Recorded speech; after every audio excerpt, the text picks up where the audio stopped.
सभी को जय मसीह जी। परमेश्वर का धन्यवाद हो और परमेश्वर एक बार फिर से आपको आशीष दे।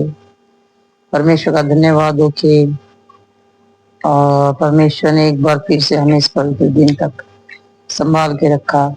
परमेश्वर आपको ब्लेस करे आज के पवित्र दिन में भी। तो आइए आज पवित्र दिन में हम परमेश्वर की महिमा के लिए परमेश्वर के वचन में चलते हैं। परमेश्वर का धन्यवाद हो और परमेश्वर का वचन हम पढ़ेंगे आज लूका की पुस्तक अध्याय 21 और 21 का 36 वचन, जिसमें लिखा है, कहता इसलिए जागते रहो और हर समय प्रार्थना करते रहो कि तुम सब जागते रहो, इसलिए जागते रहो और हर समय प्रार्थना करते रहो कि तुम इन सब आने वाली घटनाओं से बचने और मनुष्य के पुत्र के सामने खड़े रहने के योग्य बनो। जैसे कि आज परमेश्वर का धन्यवाद हो, संसार में हम बहुत सारी बातों को सुनते हैं और जब बहुत सारी बातों को हम सुनते हैं तो हमारे मन में कई बार जो है उन बातों के लिए बड़ा भय आ जाता है। हाय अब क्या होगा, हाय अब क्या होगा, हाय अब समस्या आ रही है, हाय अब बीमारी आ रही है, हाय अब जो है। परमेश्वर का धन्यवाद हो, बहुत सारी बातें जो हम आजकल सुनने के लिए भी हमें मिलता है।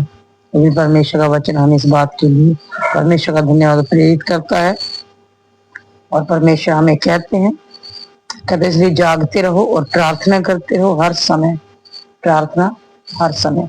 तो ये हम नहीं जानते, परमेश्वर का धन्यवाद हो, वो समय, वो घड़ी परमेश्वर का धन्यवाद हो कब आने वाली है, लेकिन हाँ हम ये जरूर जानते हैं कि वो आने वाली है। परमेश्वर का धन्यवाद हो, और वो जब आएगी तो वह अचानक आएगी।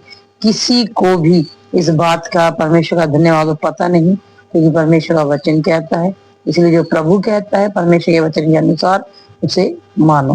क्योंकि प्रभु ने कहा इसलिए जागते रहो और हर समय प्रार्थना करते रहो कि तुम इन सब आने वाली घटनाओं से बचने और मनुष्य के पुत्र के सामने खड़े रहने के योग्य बनो। ये जो सब घटनाएं जो हम परमेश्वर का धन्यवाद सुनते हैं, सब जो घटनाएं हम देख रहे हैं परमेश्वर की महिमा, कई बार इनको सुनकर और देख कर जो हमें परमेश्वर की महिमा बड़ा डर लगता है, लेकिन डरने की जरूरत नहीं है। क्योंकि परमेश्वर ने कहा है, कहते तुम्हें सिर्फ और सिर्फ प्रार्थना करनी है। क्योंकि यदि दुर्घटनाएं, ये जो समस्याएं, ये बातें हम सुन रहे हैं, यदि इनके डर को भगाना है तो हमें हर समय यीशु मसीह के नाम में प्रार्थनाओं में अपने आप को तैयार रखना पड़ेगा।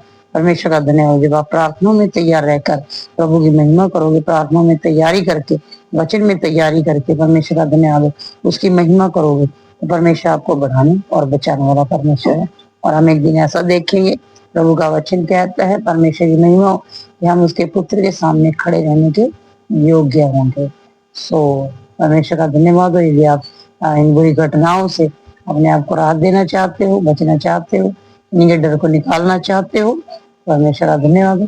प्रभु के वचन को पूरा करो और हर समय आत्मा में जाकर प्रार्थना करते रहो, ताकि जो आने वाली घटनाएं हैं, जो आने वाली बातें हैं, उन सब से जो है परमेश्वर का धन्यवाद हो, आप बचो और परमेश्वर में खुदा के पुत्र के सामने खड़े रहने के योग्य बने।